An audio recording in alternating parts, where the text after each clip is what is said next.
Hello, modern drummer. David Frangioni. I'm here with Charlie Benante. Charlie, man, it's great to see you. Hi, David. Welcome back. Welcome back. So, Charlie, you've been so busy, man. I mean, Anthrax takes so much time. You guys are playing big places. You're touring the world. Pantera takes so much time. You guys are playing big places, touring the world. So, catch us up. What's it been like the last couple years? I mean, I've kind of lost track, actually, how long it's been with COVID and everything. I'm not even sure of the time frames now, but you have this kind of dual drum seat gig. So bring us up to speed. The Pantera thing, that happened around December of 2022? No, 2021. Was it 22? I can't even remember what year we're in now. 23. And that took a whole year to kind of put together before we played our first show. So that would have been 21. It would have been 21. I think you guys launched in like Mexico or something, right? Mexico in 22. Yeah, 22. That was the first show. And we were talking about that first show before. It was like 53 degrees when we went on. We were freezing up there. And this is your first show. This is the first public show of Pantera. And myself and the other guys, we were nervous because it was our first show, and this was the first one that, you know how it is. People have their cameras, their phones, and you know this is going to be put everywhere. Right. So that made me nervous. And I remember getting up there, the intro went on, went into the first song, and that was it. We were just on our way. And you get in the zone. Get in the zone. We were so happy that show was done. We got one under our belts. But yeah, it's been very busy. I mean, with Pantera, the whole year has been basically devoted to this.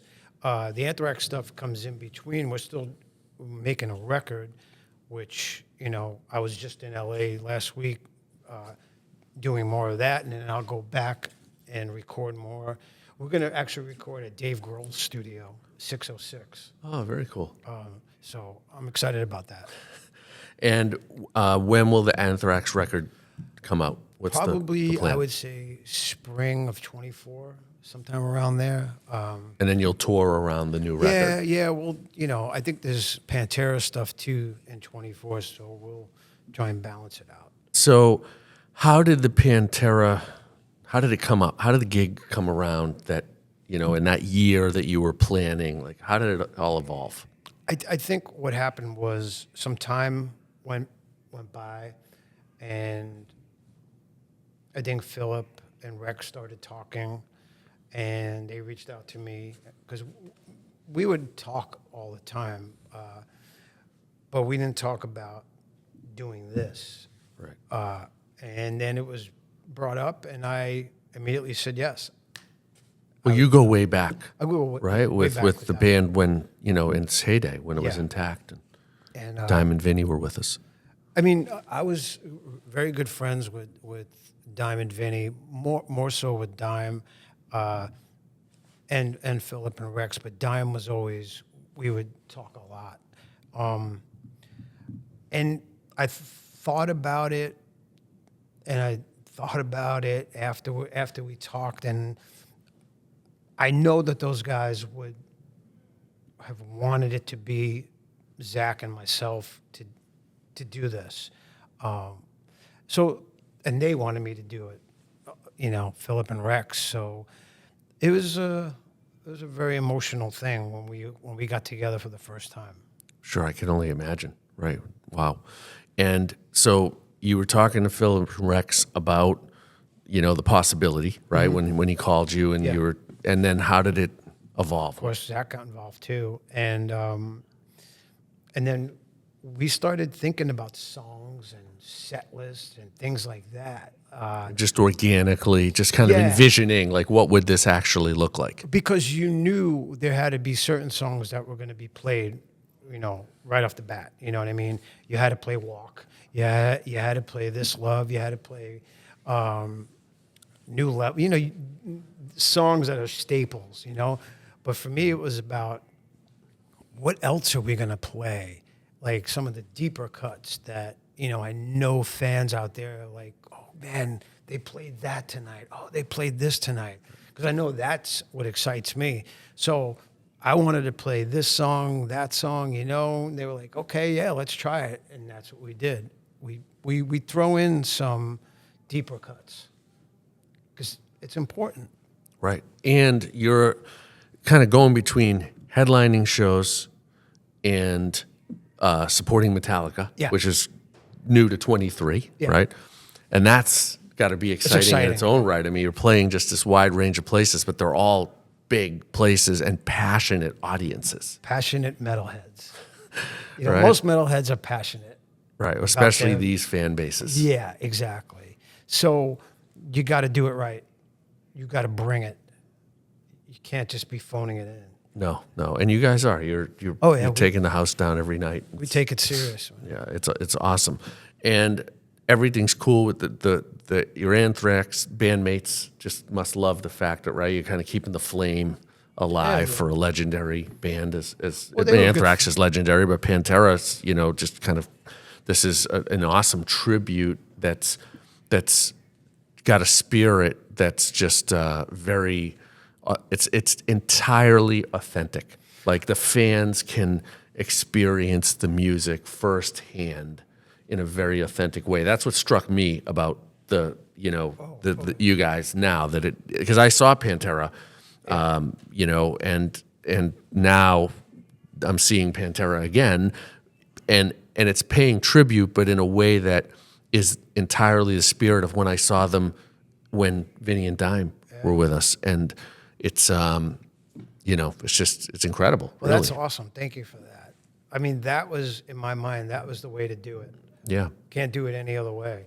No. I mean, I've talked about it in detail about how drum kit wise, the configuration of the kit that I'm using is the same one that Vinnie used because I wanted to challenge myself to play it like Vinnie in that exact configuration.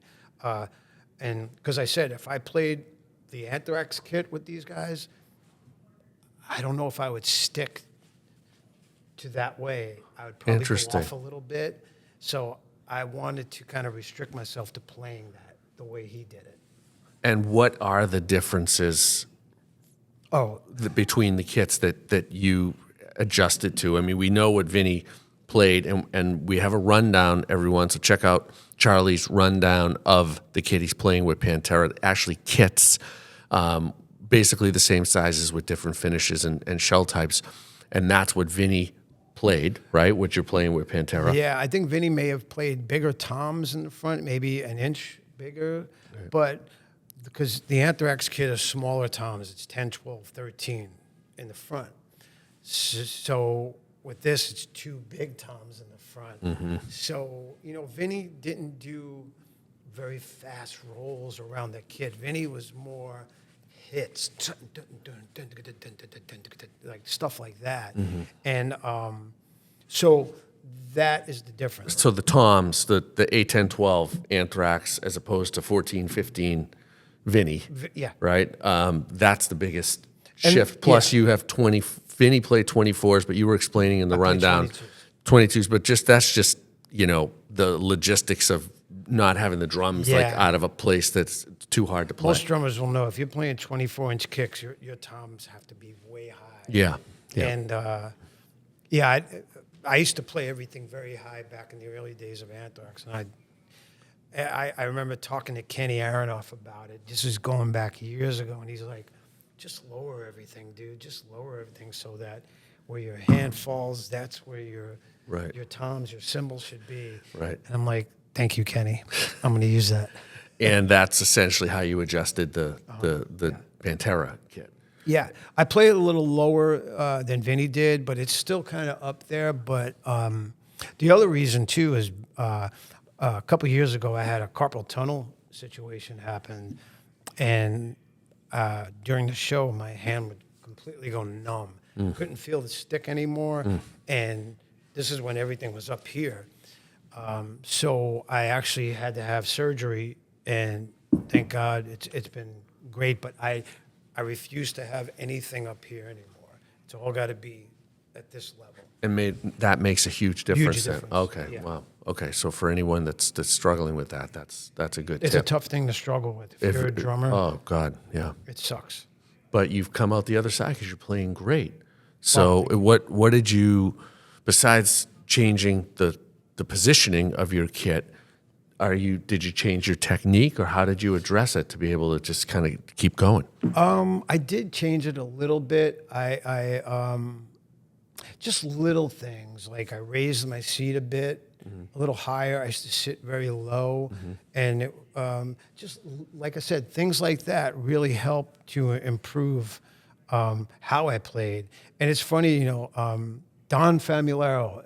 God bless him. God bless him. Yeah. One of the greats. Yes. He once told me too that record yourself playing and then watch it.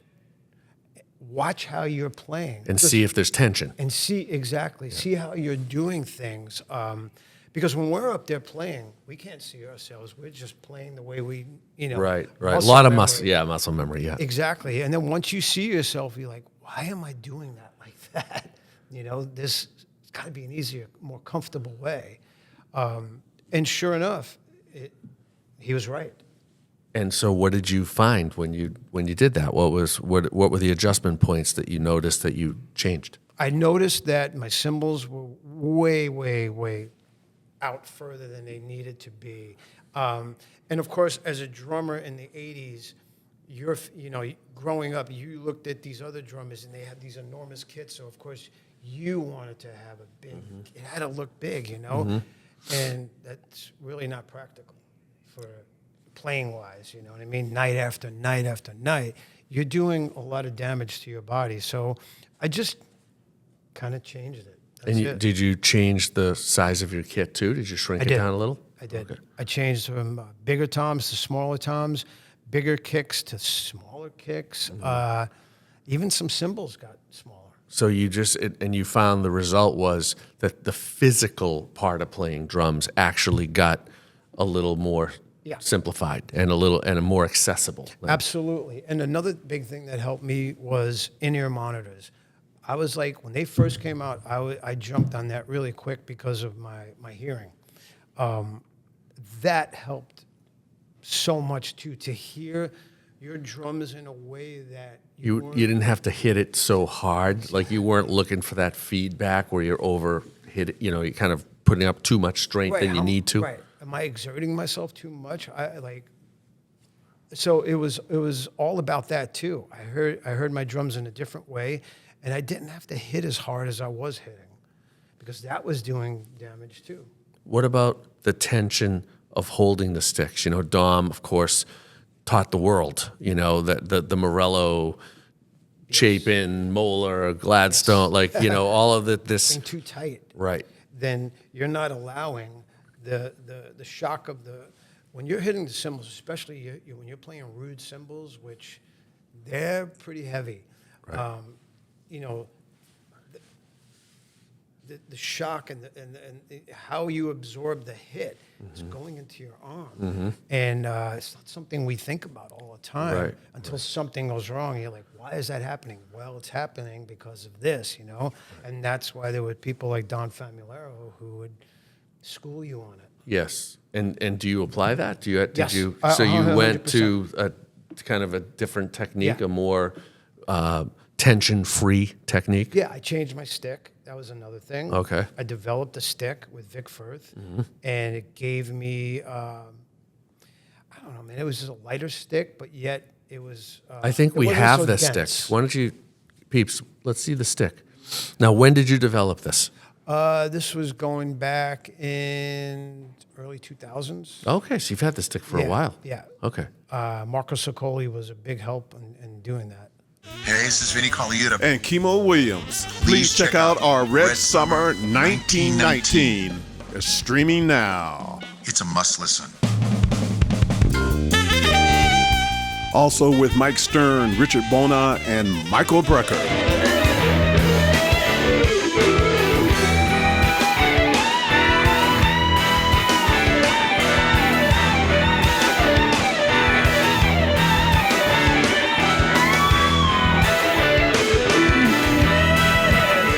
Okay. Awesome. All right. Well, we have Oh, there it is. straight from the stage, from your kit to So here. So these sticks, I'm telling you, man, it's like, see, it's so different on here. And this was designed like this because I would break sticks because I crash ride most of the time with Anthrax, like all night, and my sticks would just whittle down to nothing. But with this design, that doesn't happen. Nice. And it's a bigger stick than what I was playing as far as width-wise, you know. it almost feels like somewhere between a 5B and a 2B And in a sense, but it's very yeah, long. Yeah, and it's a longer stick, too. Yeah. And I just love it. And, of course, the dip is something that Vic Firth developed, and instead of wrapping your sticks, you get the dip. Right. Awesome. So this is played into, it says, yeah, awesome. Yep, the Charlie Benante Pantera, Vic Firth's beautiful stick. And I haven't seen this design before. I think that's unique to that I've ever seen. It's So a little that- different. that- You that get taper. a lot of hit off the ride with that, too. Awesome. Especially playing Pantera, there's such a big bell with them because Vinnie had a very signature sound with the band, very metallic, big You ride. played the bell a lot in the lot. tunes? Yeah. Okay. It was so abrasive. It matched with Darrell's guitar tone, you know, just abrasive. And you have a prototype ride. Yeah. How did that come about? Because I haven't seen one of Peisty those. made that for me. They did because I was talking to Eric Peisty about I have to have a symbol that matches the symbol that Vinnie had, and that was the Sabian symbol. Okay. So Eric, And a big belled Sabian symbol? yeah, and Eric said, "Mega bell, we could do it." I said, "Yeah, but it's got to be a 22." He's like, "Well, we make it in a 20, but we'll make you a 22." And when he sent that symbol and I hit it for the first time, I was like, "That's it. That's the sound." Oh, that's awesome. You know. And you don't play it with Anthrax. That's No, no. that's just a Pantera signature strictly, yeah. that really worked. Yeah, and it's such a big part of that sound, like I said. And I got to give thank you again to like all the drum companies that helped me out with doing this gig and making it the best it possibly could be. Tama, you know, Peisty, Vic, just great. They all came, and we were talking about Evans Heads too. Yeah. Man, I can't speak enough about Evans Heads. How they've helped too, with the sound of the drums, and it's just such a great thing. And you use, regardless of whether it's Anthrax or Pantera, you use the same brands, and you just adapt the tweaks to what you need for each of those applications. Yeah, because most of the time, the companies are very versatile in the styles, you know, that they cater to, you know. So if I'm playing with Anthrax, it's a little different than Pantera, but it's kind of in the same ballpark, you know. Right. If Not as deep a shell, for instance, with Anthrax as you do Yeah. with Pantera. Exactly. Same sticks, though, of course. Same stick, same Yep. snare drum, same, yeah. Oh, your snare drum, by the snare way. drum, yeah. Your snare drum, Charlie. I was listening, man. I mean, being that close to it during sound check and hearing it just when you're playing it, just like solo, but then when the band started playing, you were rehearsing some of the tunes. It sounded incredible. Thank you. That snare drum, just the Charlie Benante Tama signature drum. This is not a sales pitch or anything.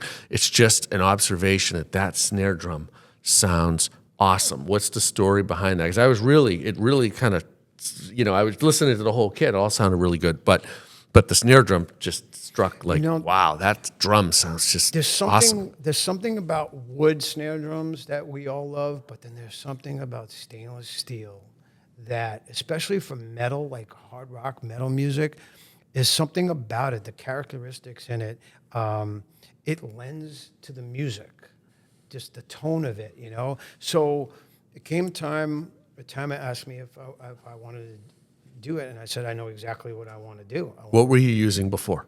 I was using some wood. Like I remember the rosewood. Oh, wow. So, okay. So you really transitioned from a totally different, you know, type of and I had metal material drums too, type. you know, But And you had envisioned, I want to try a stainless steel. man, because my favorite snare drum tone of all time is John Bonham, and that's The Superphonic. Superphonic. Yep. And there's nothing that sounds like that. You know, I don't care where he was playing. You could always that John Bonham snare drum sound, that tone. It's him. You know, same with Alex. Alex has his own snare drum tone, and Yep, you know, true. once you get that, don't fuck with it.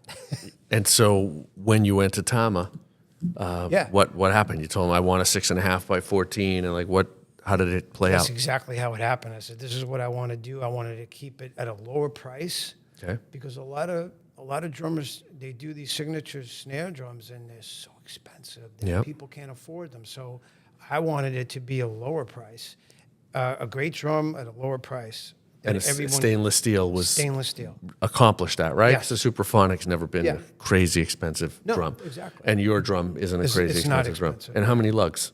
Is it 10 now? 10 lug? Yeah.